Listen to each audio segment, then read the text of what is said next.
श्रीगुरुभ्यो नमः। श्रीमहागणाधिपतये नमः। गुरुब्रह्मा गुरुविष्णु गुरुर्देवो महेश्वरः। गुरुसाक्षात् परब्रह्म तस्मै श्रीगुरवे नमः। हरितसगोत्रोत्पन्नं हरिभक्तिपरायणं शङ्करगुरुवरेन्द्रचरणं शरणं प्रपद्ये। श्रीमहद्भ्यो गुरुभ्यो नमः।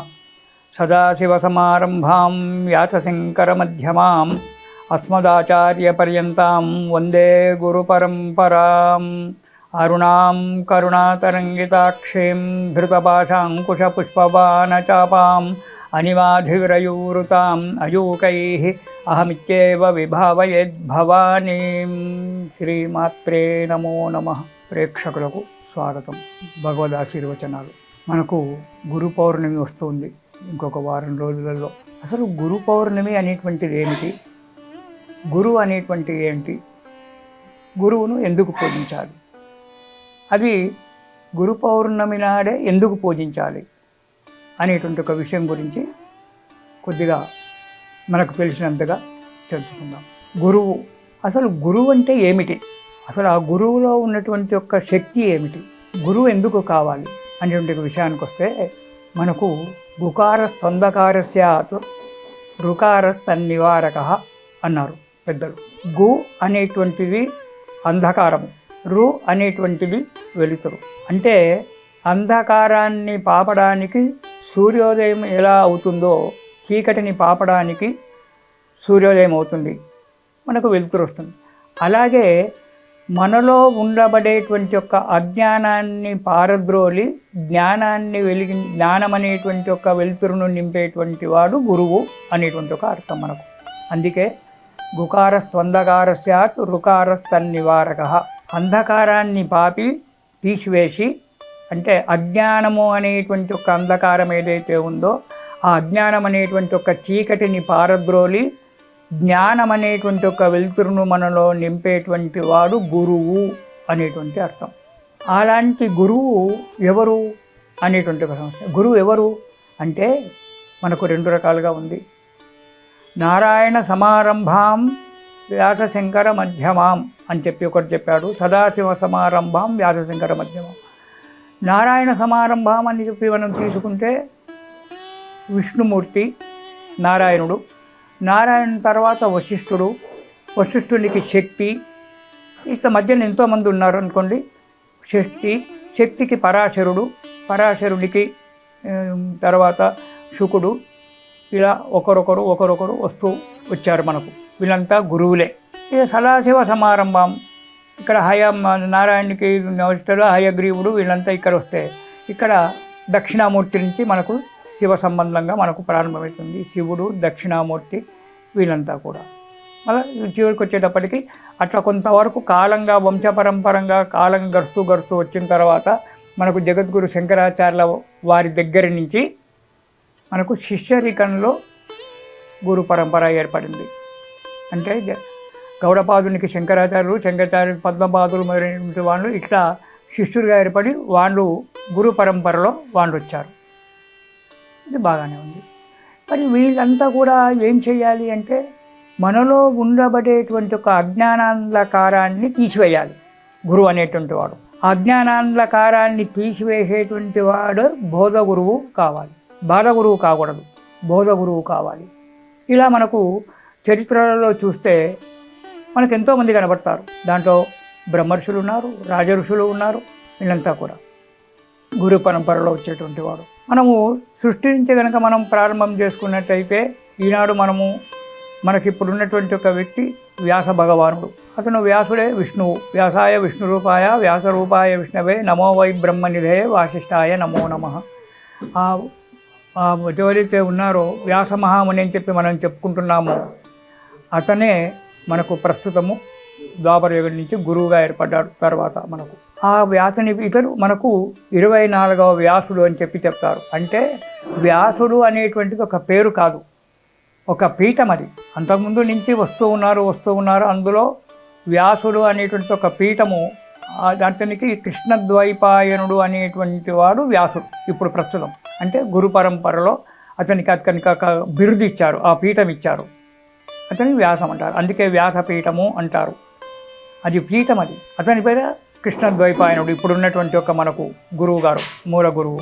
అలాగే వశిష్ఠుడు అనేటువంటి వాడు అతను బ్రహ్మమానసపుత్రుడు. అతని నుంచి ఇదంతా పరంపరగా వస్తూ ఉంది.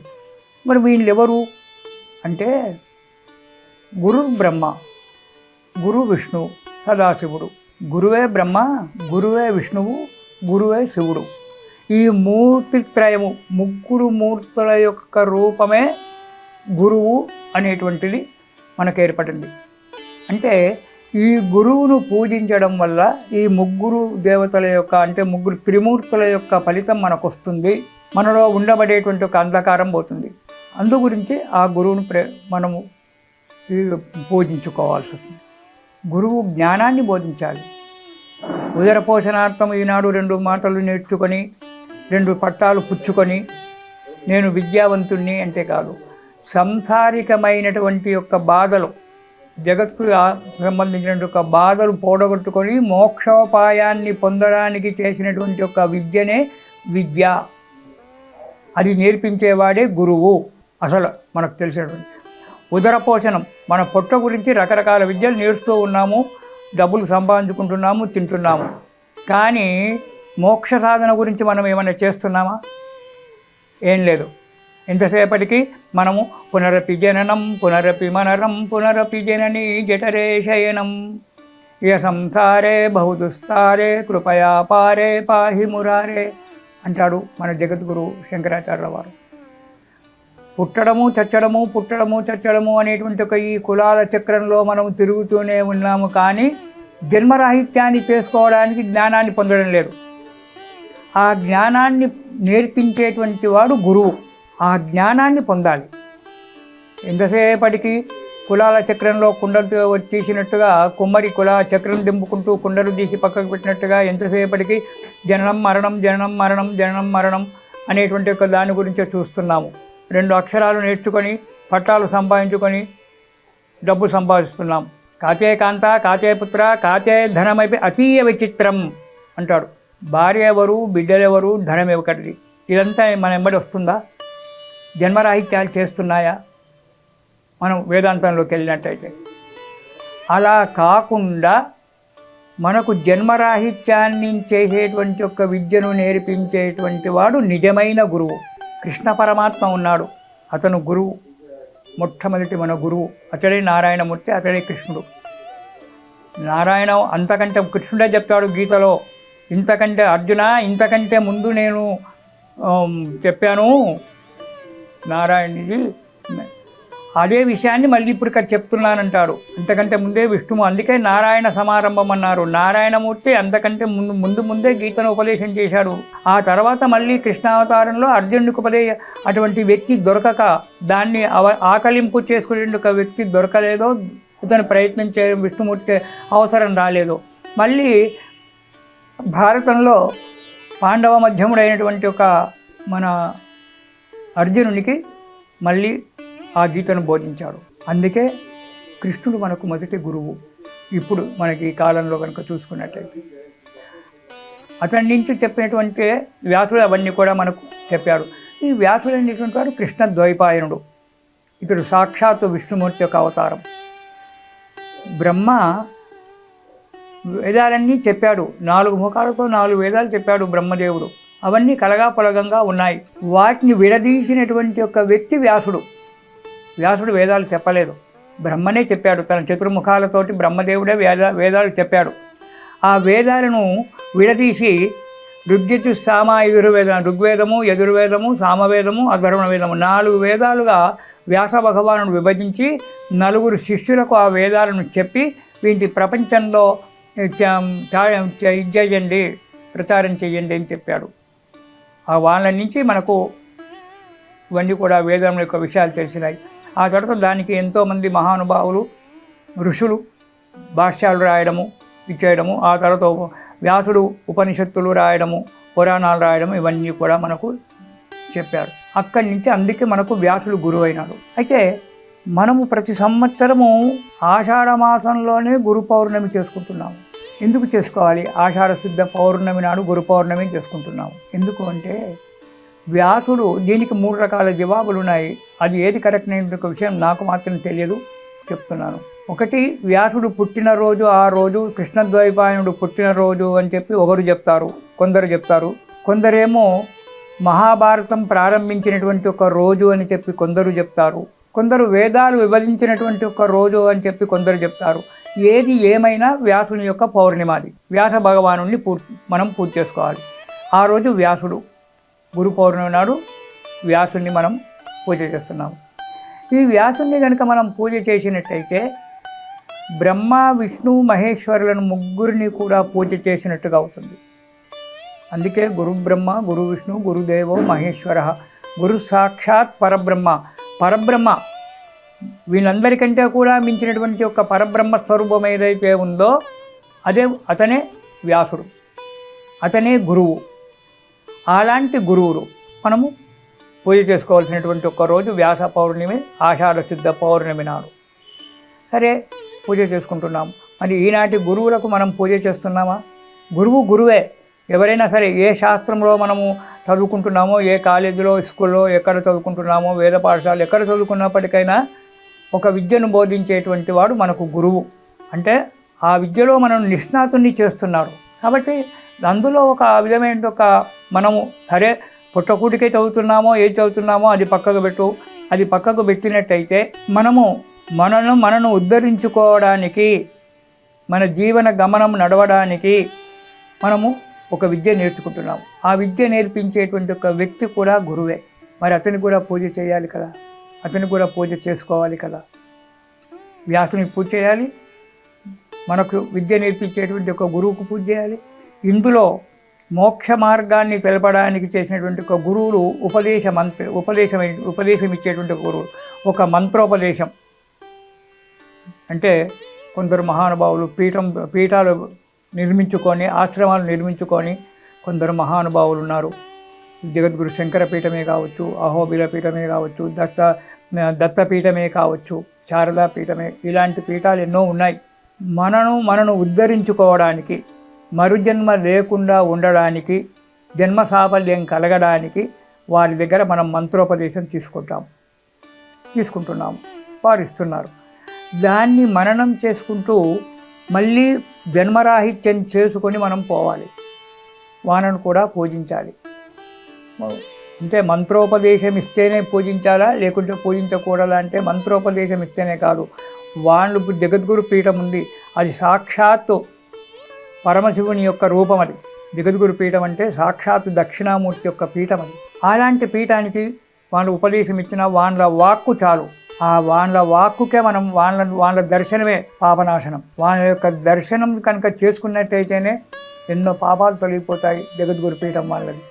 అలాంటి వాళ్ళ యొక్క పూజలు చేసుకోవచ్చు. ఇటు రామానుజులు ఉన్నారు, అటు మధ్వాచార్యులు ఉన్నారు. వీళ్ళంతా కూడా దేశాన్ని ఉద్ధరించడానికి, మనలో ఉండబడేటువంటి యొక్క అజ్ఞానాన్ని తొలగించడానికి వెలిసినటువంటి యొక్క పీఠాలు. అలాగే దత్తపీఠం ఉంది, ఇంకా వేరే పీఠాలు ఉన్నాయి. కొందరు దొంగ స్వాములు కూడా, దొంగ గురువులు కూడా ఉన్నారనుకోండి, లేరని కాదు. అసలు గురువుల కంటే దొంగ గురువులే చాలామంది ఉన్నారు. సరే, వాళ్ళతో మనకు సంబంధం లేదు, వాళ్ళని మనం విమర్శించడం లేదు, వాళ్ళ జోలికి మనం వెళ్ళడం లేదు.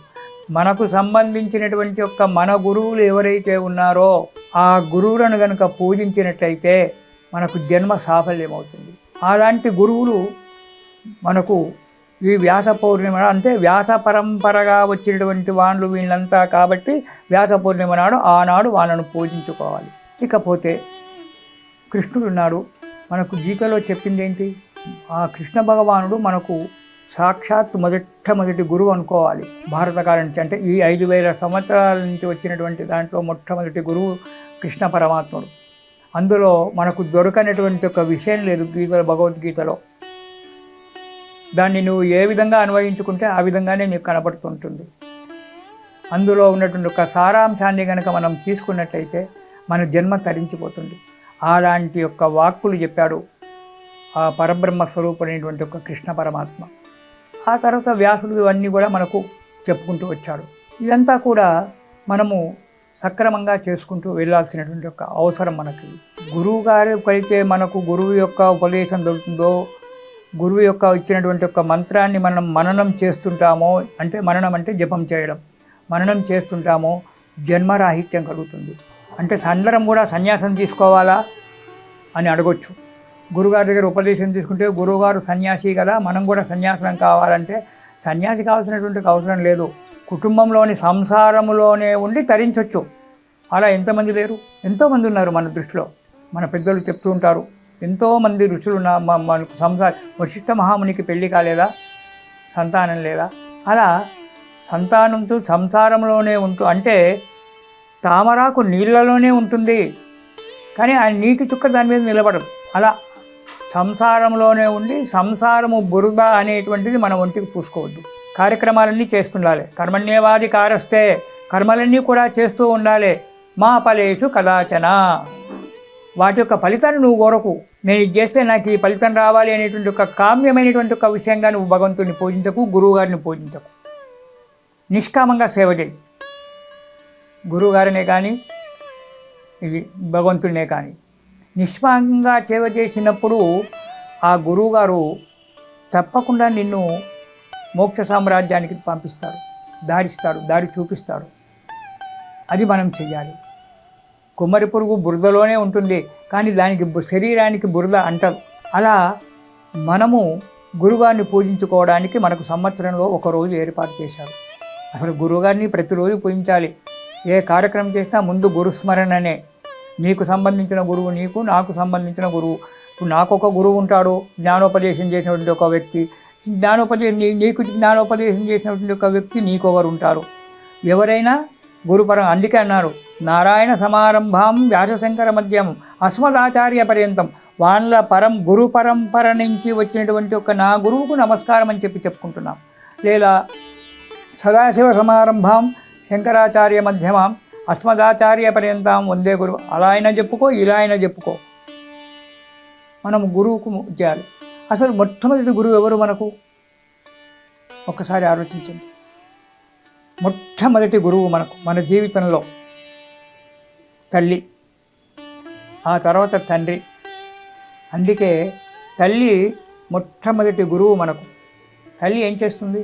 ఒక్కొక్క అన్నము మెతుకు ఒక్కొక్క బుక్క పెట్టుకుంటూ అత్తాను, అమ్మాను, నాన్నను, తాతయ్యను అలా ఒక్కొక్క అక్షరం పదము 2 అక్షరాల పదాలు నేర్పిస్తూ ఉంటుంది తల్లి మొట్టమొదటిగా. ఆమె మొదటి గురువు మనకు. అందుకే శాస్త్రంలో మాతృదేవో భవ, ముందుకు తల్లికి నమస్కారం చేయరా నాయన, తర్వాత తండ్రికి నమస్కారం చేయి, ఆ తర్వాత గురువుకు నమస్కారం చేయి, నీ జ్ఞానాన్ని పెంపొందింపజేసినటువంటి ఒక గురువుకు నమస్కారం చేయి అని చెప్పుకుంటూ వచ్చాడు. అందుకే మనకు మన జీవితంలో ఏ గురువు దొరికినా దొరకకున్నా మనకు మొట్టమొదటి గురువు తల్లి. ఆ తల్లికి నమస్కారం చేసుకోవాలి ఉదయం లేచి. ఆ తర్వాత తండ్రి విద్యాబుద్ధులు తెప్పిస్తున్నాడు, మనకు ఖర్చు పెట్టిస్తున్నాడు, డబ్బు ఖర్చు పెట్టి మనం చదివిస్తున్నాడు.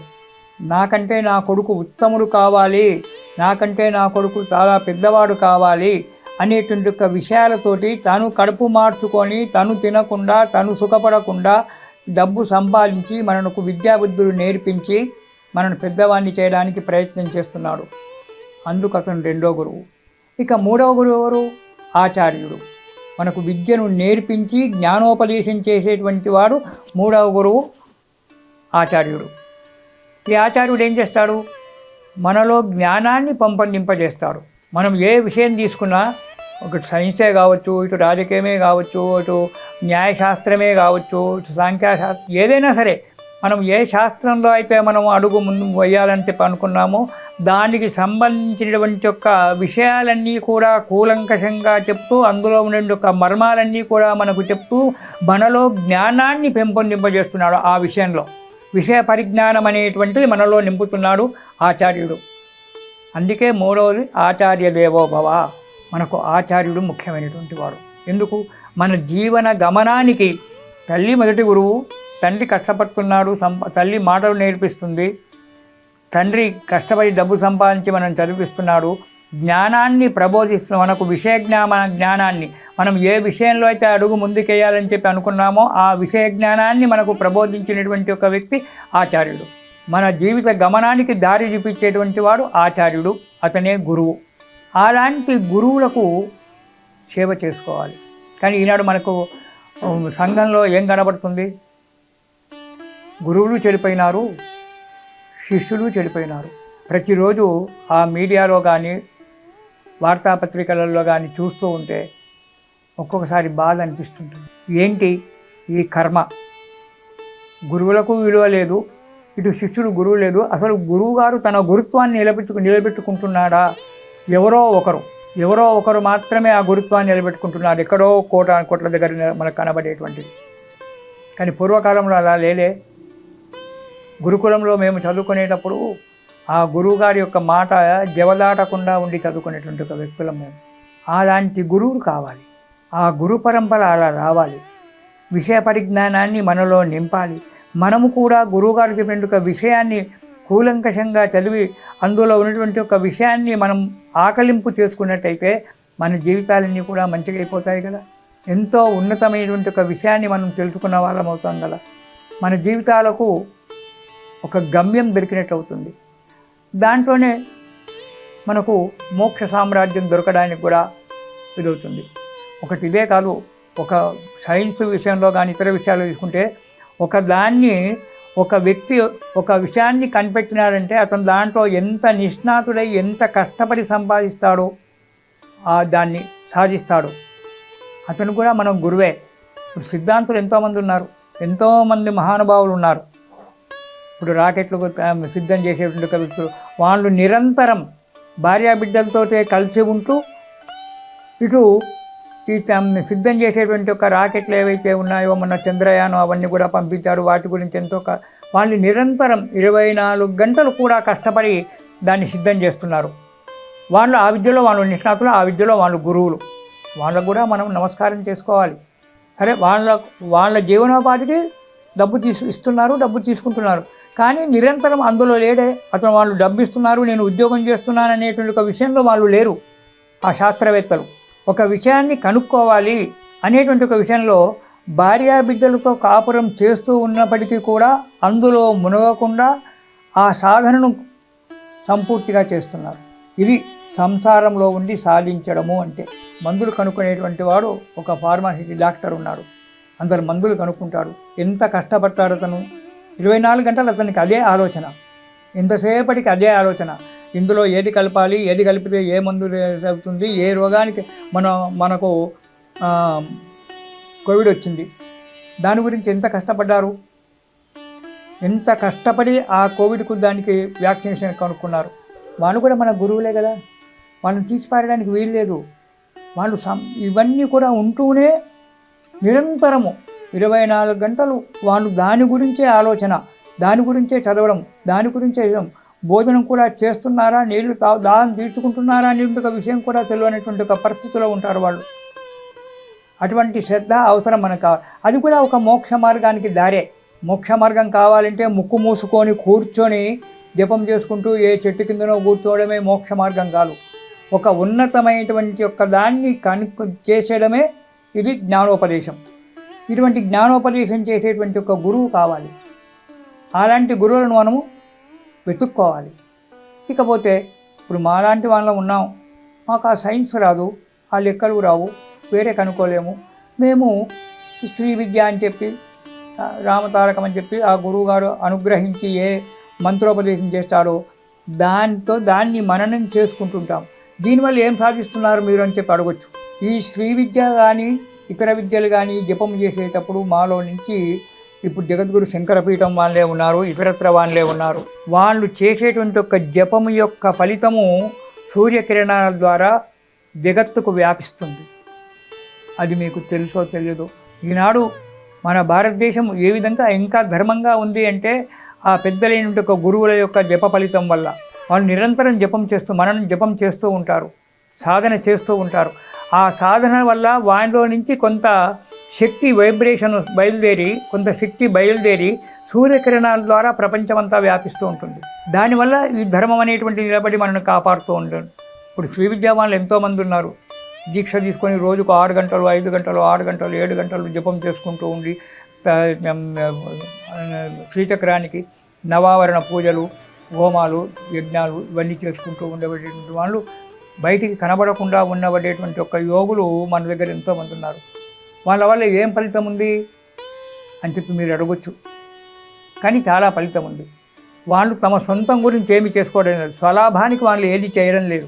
జగత్తును క్షేమంగా ఉంచడానికి వాళ్ళు తాము సంపాదించిన ఒక శక్తిలో నుంచి కొంత శక్తిని సూర్యకిరణాల ద్వారా బయటి ప్రపంచానికి పంపించి బయట ప్రపంచాన్ని కాపాడుతూ ఉన్నారు. అది శ్రీ విద్యలో ఉన్నటువంటి ఒక వ్యక్తుల యొక్క శక్తి చాలా ఉంటుంది. జగద్గురు పీఠం కావచ్చు, ఇతరత్ర పీఠాలు కావచ్చు. జగద్గురు పీఠం మనల్ని ఎంత కాపాడుతుంది. వాళ్ళు మనలాంటి మానవులే. అన్నీ వదులుకొని సన్యాసులే నిరంతరం జపము చేస్తూ తపస్సు చేసుకుంటూ సాధన చేసుకుంటూ తమ శక్తిని కొంత ప్రపంచానికి పంపిస్తూ ఉన్నారు. అలాంటి వారు మనకు నిజమైన గురువులు.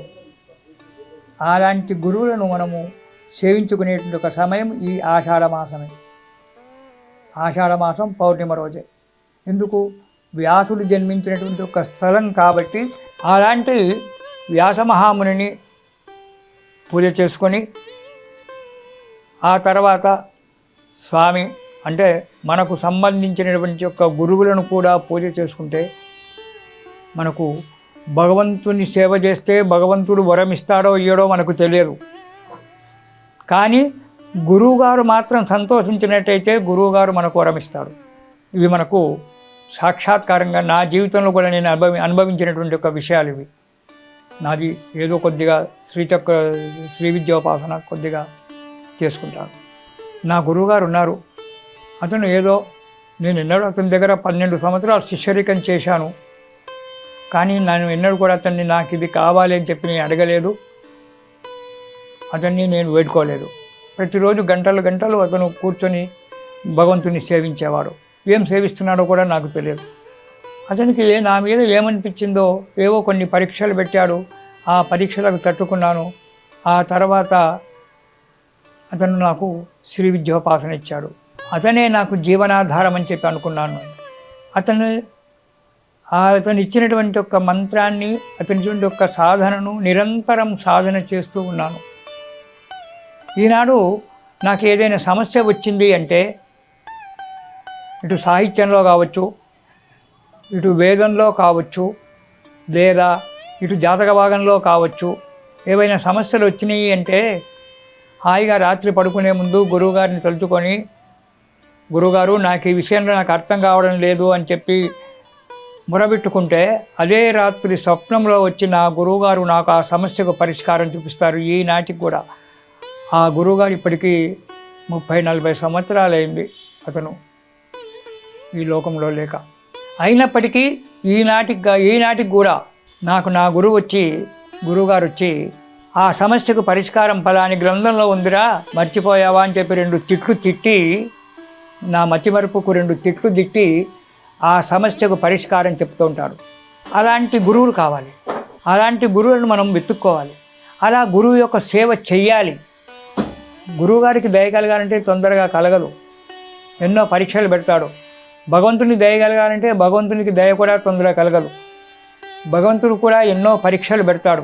గుడి చుట్టూ తిరిగి నమస్కారం చేసి నేను రోజు దేవునికి నమస్కారం చేస్తున్నాను, నాకేం వరమే లేదంటే చెవిలో సెల్ఫోన్ పెట్టుకొని సెల్ఫోన్లో వ్యాపారం ముచ్చట్లు మాట్లాడుకుంటూ గుడి చుట్టూ తిరుగుతూ ఉంటే దేవుడు వరమిస్తాడా? దయగలుగుతుందా? ఒక చంటి బిడ్డ పాల గురించి తల్లి దగ్గర ఎలా ఆర్ద్రంగా ఏడుస్తుందో అలా మనం భగవంతుని ముందు మొరబెట్టుకోవాలి, లేదా గురువు దగ్గర మొరబెట్టుకోవాలి. అలాంటప్పుడే మనకు ఆ భగవంతునికి కానీ గురువు గారికి కానీ దయగలుగుతుంది. గురువుగారి పాదాలకు నమస్కారం చేసి, గురుగారు నాకు ఈ విషయం తెలియదు చెప్పండి అంటే గురువు చెప్తాడా? చెప్పడు. మనకు పరీక్షలకు మనం తట్టుకొని నిలబడాలి. ఆ పరీక్షలన్నీ కూడా మనం అనుభవించాలి. అందులో తట్టుకున్నప్పుడే వీడు రాణించగలుగుతాడు, వీడు రాణించి మంచి చేయగలుగుతాడు అని అన్నప్పుడే గురువుగారు మంత్రోపదేశం చేస్తాడు. కానీ ఈనాడు అలా కాదు. దొరికిన వానికి ప్రతివానికి ఉపదేశాలు చేయడమే మంత్రోపదేశం. ప్రతివాడికి మంత్రోపదేశాలు చేయడమే. ఆ మంత్రం అంటే ఏమిటిది, అందులో ఉండే శక్తి ఏమిటిది, ఇచ్చేటువంటి ఒక గురువు తెలుసుకోవాలి, తీసుకునేటువంటి ఒక శిష్యుడు తెలుసుకోవాలి. అది తీసుకుంటే దాంట్లో మనం ఎంతవరకు సాధన చేస్తామనేటువంటి ఒక విషయం. 2 రోజులు సాధన చేసి ఈ మంత్రం పనిచేయలేదు ఇంకో మంత్రం, లేదా ఈ మంత్రాలన్నీ ఎందుకు మనకు, హాయిగా ఉందాము, ఏ మంత్రం అవసరం లేదు. ఆ ఒక్క భగవంతుని చేసుకునే ఒక నమస్కారము మనస్ఫూర్తిగా ఒక్కసారి చెయ్యి చాలు. ఇలాంటి విషయాలు బోధపరిచేటువంటి వాడే గురువు. గురువు మంత్రం ఇవ్వగానే ఎంబడి ఇచ్చేసి మంత్రం ఇచ్చేసి నా శిష్యుడవుగా నాకు రేపొద్దున ఒక బండెడు బియ్యం తీసుకొచ్చి పెట్టు, ఓ 10 బస్తాల బియ్యం తీసుకొచ్చి ఇంట్లో వారేయి, రేపొద్దున ఒకటి బంగారు కడియం చేయించరా నాయన, నా చేతికి లేదు అని చెప్పేటువంటి వాళ్ళు గురువులు కాదు. వాళ్ళు బాధ గురువులు, బాధ పెట్టేటువంటి ఒక గురువులు. బాధ పెట్టే గురువు కావద్దు. ముందు మనం కష్టపెట్టినా బోధ చేసేటువంటి గురువులు కావాలి. మన జీవితం ఉన్నతిగా కావాలి. అలాంటి వాడే గురువు. అలాంటి గురువు మనకు నచ్చినటువంటి యొక్క భగవంతుడు. ఎందుకంటే మన భారతీయ సాంప్రదాయంలో 33 కోట్ల మంది దేవతలు. మనది ప్రకృతి ఆరాధన. మన భారతీయ సాంప్రదాయం అంతా కూడా కర్మభూమి. మనము ఏ దేవుడికి ఏ పేరు పెట్టి ఏ దేవుడికి మనము సాధన నామస్మరణ చేసుకుంటూ పోయినా మనకు గురువు అనేటువంటి వాడు ఆటోమేటిక్గా మన దగ్గరికి వస్తాడు. నా జీవితంలో ఇలాంటి ఎన్నో జరిగినాయి కాబట్టి నేను నిజమైన వాస్తవాలు చెప్తూ ఉన్నాను. ఏదో పుక్కుటి పురాణాలుగా చెప్పడం లేదు. నా జీవితంలో జరిగిన విషయాలు మాత్రం చెప్తున్నాను. గురువు అంటే ఎవరు అనేటువంటి ఒక విషయాన్ని తెలుసుకొని ఈనాడు ఒక గురువు కావాలి అంటే ఆ గురువును మనం వెతుక్కుంటూ వెళ్ళవలసిన అవసరం లేదు. మన సాధన మన నడవడిక సరి అయినట్టయితే మనను వెతుక్కుంటూ గురువులు వస్తారు. ఇలా నాకు జరిగినాయి. 2-3 గురువులు నాకు అలా తటస్థపడ్డారు. వాళ్ళు బోధ చేశారు. నన్ను ఒక ఉన్నత స్థానానికి తీసుకెళ్ళి కూర్చుండబెట్టారు. నిరంతరం ఈనాడు నేను ఒక ఉన్నత స్థితిలో ఉన్నాను, ఉన్నత స్థానంలో ఉన్నాను, నాకు పేరు వచ్చింది, 2 పూటలు భోంచేయడానికి డబ్బు వచ్చింది, ఒక బిల్డింగ్ ఉంది, ఒక కారు ఉంది, నాకేం బాగలేదు అని చెప్పి ఇటు గురువును మర్చిపోవడం కానీ ఇటు ఆ గురువుగారు ఇచ్చిన దేవతను మర్చిపోవడం కానీ లేదు. ఇంకా ఇప్పుడు ఇదివరకు 3 గంటలు చేసేటువంటి ఒక సాధన ఇప్పుడు 6 గంటలు చేస్తున్నాను. ఇంకా గురువుగారి ప్రేమ కలగాలి. నాకేమి ఇవ్వకున్నా సరే మరుజన్మ లేకుండా, ఈ జన్మ ఇంతటితో రాహిత్యం కావాలి, మరుజన్మ లేకుండా కావాలి. ఎందుకు పునరపి జననం పునరపరణం, పుట్టాలే చావాలి ఎందుకు పెట్టుకునేటువంటి ఒక పెద్ద బాధ ఇది. ఈ బాధతో ఎన్ని జన్మలు ఎత్తుతున్నామో, ఎన్ని జన్మలు ఏమవుతున్నామో, మళ్ళీ జన్మ నేనేమై పుడతానో నాకే తెలియదు. ఎవరైతే అడుగుతారు, పంతులు గారు నేను వచ్చే జన్మలో పోయిన జన్మలో ఏమై పుట్టాను, ఈ జన్మలో మనిషిని పుట్టాను, వచ్చే జన్మలో నేను ఏమై పుడతాను ఎవరికి తెలుసు? ఏ జాతక భాగం చెప్తుంది దానికి? చెప్తున్నారు ఈనాడు మహానుభావులు, వచ్చే జన్మలో నువ్వు ఇది చేశావు, ఈ జన్మలో మనిషిపై పుట్టావు, వచ్చే జన్మలో నువ్వు ఇదవుతావని. అది ఎవరు చెప్పలేరు. మనము చేసుకునే ఒక పుణ్య పాప కర్మాల వల్ల, మనం నడిచేటువంటి ఒక నడక వల్ల వచ్చే జన్మ దొరుకుతుంది. ఇలా కొన్ని జన్మలు కనుక మనం సాధన చేసినట్లయితే చివరకు జన్మరాహిత్యం కలుగుతుంది. అందుకే మానవ జన్మ మిగుల ఉత్తమమైనటువంటిది. కళాపూర్ణోదయంలో పింగళి సూర్యుని చెప్తాడు, జన్మలందరిలో మానవ జన్మ మిగుల ఉత్తమము కాదే అని చెప్పి నారద మహర్షి ద్వారా కళాపూర్ణుడికి చెప్పిస్తాడు. అన్ని జన్మలలో మానవ జన్మ చాలా ముఖ్యమైనటువంటి ఒక జన్మ తరింపజేసుకోవాలంటే ఈ యొక్క మానవ జన్మ మాత్రమే. ఎందుకు? అన్ని కీటకాలు ఉన్నాయి కదా, ఏ కుక్క అయినా నక్కైనా పిల్లైనా ఏదైనా కూడా జన్మని తరింపజేసుకోవచ్చు కదా అంటే లేదు. వాటికి 4 ఆహార నిద్ర భయమైతునాని అనేటువంటి మాత్రం అన్ని జీవులకు సమానంగా ఉన్నాయి. కానీ ఒక్క మేధస్సు మాత్రమే మానవునికి ఉంది. యుక్తాయుక్త ఆలోచన జ్ఞానం అనేటువంటిది ఒక్క మానవునికి మాత్రమే ఉంది, తక్కిన పశుపక్షులకు లేదు. కాబట్టి ఈ ఆలోచన జ్ఞానం ద్వారానే జన్మను రాహిత్యం చేసుకోవాలని చెప్పాడు. అందుకే జన్మలందరిలో మానవ జన్మ మిగులను ఉత్తమము కాదే అంటాడు. అన్ని జన్మలలో మానవ జన్మ చాలా ముఖ్యమైనటువంటిది అని చెప్పాడు. ఈ జన్మను మనం సార్థకం చేసుకోవాలి. విద్యాబుద్ధులు నేర్వాలి, జ్ఞానాన్ని నేర్వాలి. నేర్చినటువంటి ఒక జ్ఞానాన్ని 10 మందికి పంచాలి. ఉన్నటువంటి ఒక జ్ఞానాన్ని మూటగట్టుకొని నీ దగ్గరే పెట్టుకొని మౌనంగా కూర్చుంటే కూడా లాభం లేదు, దానివల్ల ఫలితం లేదు. మీలో ఉన్నటువంటి ఒక జ్ఞానాన్ని 10 మందికి పంచు, 10 మందిని ఉన్నతి చెయ్యి, కొంత కాకుండా కొంత ఉన్నతి చెయ్యి. అది వాళ్ళ కర్మ, వాళ్ళు చేసేటువంటి ఒక సాధన, వాళ్ళ కర్మ. అది నువ్వు చెప్పేటువంటి ఒక విషయాన్ని సక్రమంగా చెప్పు. ఒక శిష్యుని పెద్దగా, ఒక శిష్యుని తక్కువగా చూడకు. అందరి శిష్యులకు సమానంగా బోధించు, సమానమైన ఒక ఉన్నతి చెయ్యి. అప్పుడు ఆ ఆకలింపు చేసుకునే ఒక శిష్యుడు, ఒకడు ఆకలింపు చేసుకొని ఉన్నతులు కావచ్చు, ఒకడు ఉన్నతులు కాకపోవచ్చు. అది వాళ్ళ కర్మ, వాళ్ళ సాధన. అందుగురించి అలాంటి యొక్క ఉన్నతమైనటువంటి ఒక గురువు యొక్క పరంపరలో ఉన్నటువంటి ఒక మన భారతదేశం ఇది. ఏ దేశంలో ఏ గురువు కనబడతారు చెప్పండి? మన దేశంలో ఉన్నంతమంది గురువులు, మన దేశంలో ఉన్నటువంటి ఒక గురు సామ్రాజ్యం ఎక్కడుంది చెప్పండి? జగద్గురు శంకరాచార్య వారు సర్వజ్ఞ పీఠాన్ని ఎక్కినటువంటి ఒక మహానుభావుడు, అద్వైత సిద్ధాంతాన్ని పెట్టినటువంటి వాడు. అలాంటి శంకరాచార్య ఆదిదేవుడు, శంకరుడే ఆదిశంకరులుగా మనకు జన్మించాడు. ఆ ఆదిశంకరులే ఈనాడు శంకరులుగా మనకు జన్మించాడు. ఎంతో జ్ఞానోపదేశం చేశాడు, ఎన్నో విషయాలు మనకు కూలంకషంగా చెప్పాడు. అలాంటి శంకరుని యొక్క గ్రంథాలు మనం చదువుతున్నామా?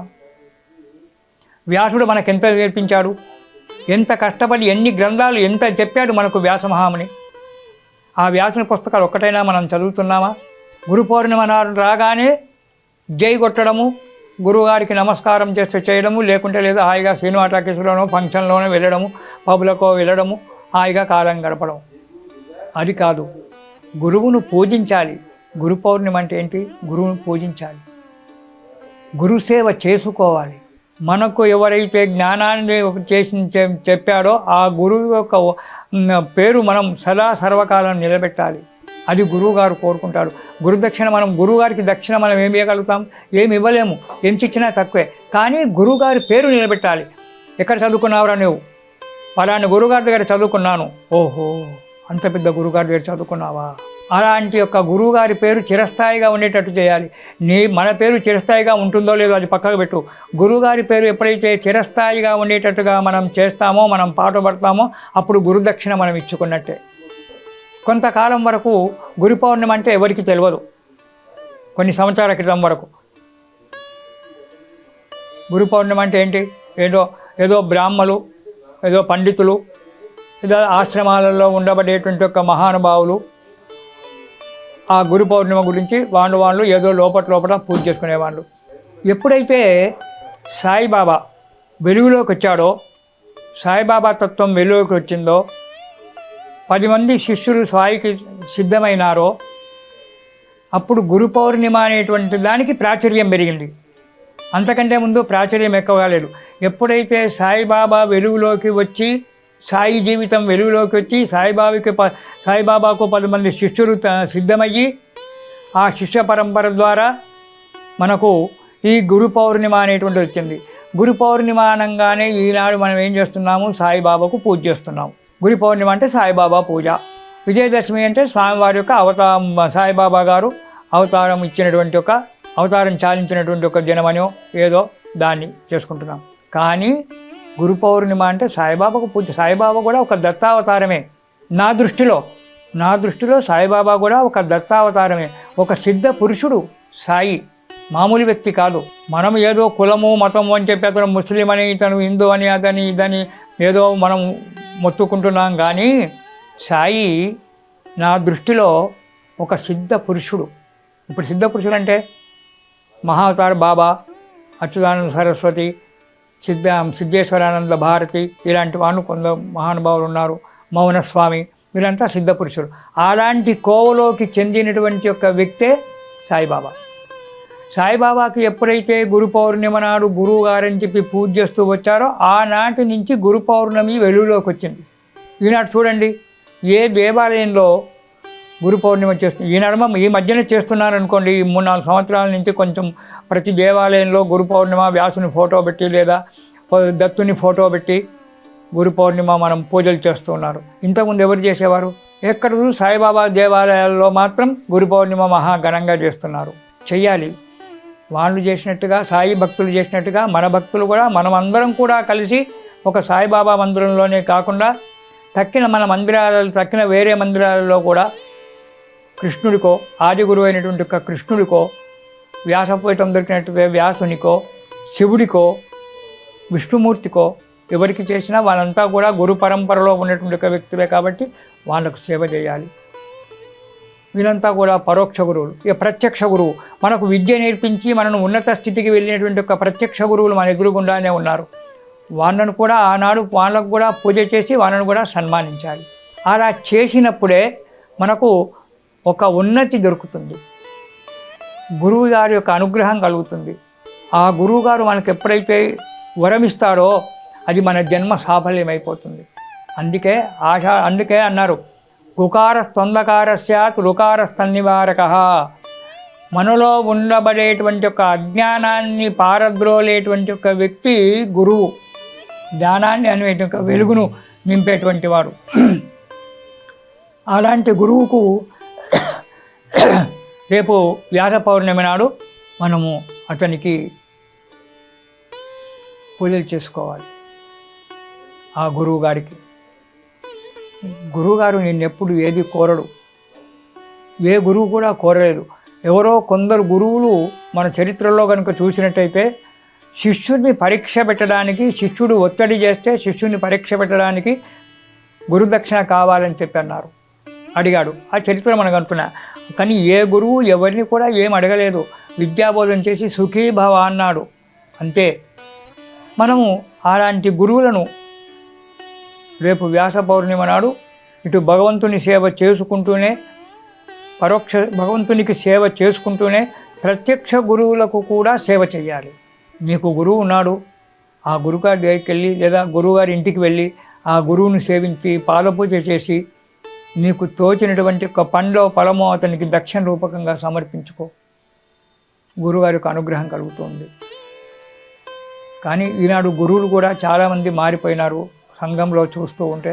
అలా కాకుండా గురువులు కూడా నిజమైన బోధ గురువులుగా ఉండి శిష్యులను తీర్చిదిద్దాలి. గురువు యొక్క మనసులో ఎప్పుడు ఏముంటుంది? నాకంటే ఉన్నతులు కావాలి, ఇంకా విషయ పరిశీలన చేయాలి, తనకు తెలియనటువంటి యొక్క విషయాలు కూడా కష్టపడి సాధించి మనకు నేర్పిస్తుంటాడు గురువుగారు. అలాంటి గురువులను మనము రేపు వ్యాస పౌర్ణిమ నాడు చేసుకోవాలి.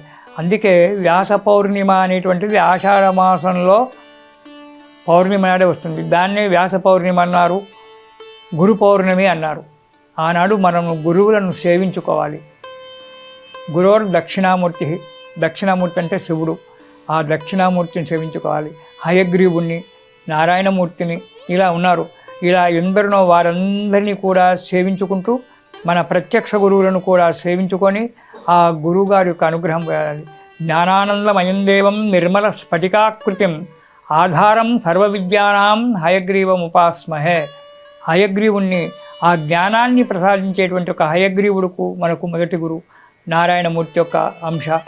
ఆ హయగ్రీవుణ్ణి సేవించుకోవాలి. ఇటు దక్షిణామూర్తి ఉన్నాడు, దత్తాత్రేయులు ఉన్నారు. దత్తాత్రేయ పంచకం, దత్తాత్రేయుల నుంచి అవతారాలు వచ్చాయి.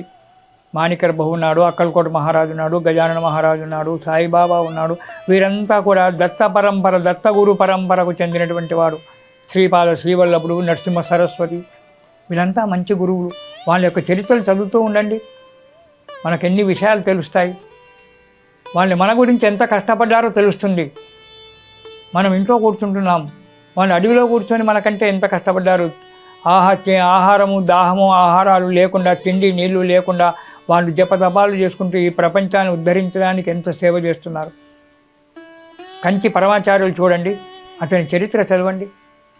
ఎంత మహోన్నతుడు, అపర ఆది శంకరుడు పరమాచార్యుల వారు, చంద్రశేఖర సరస్వతి స్వామిజీ వారు.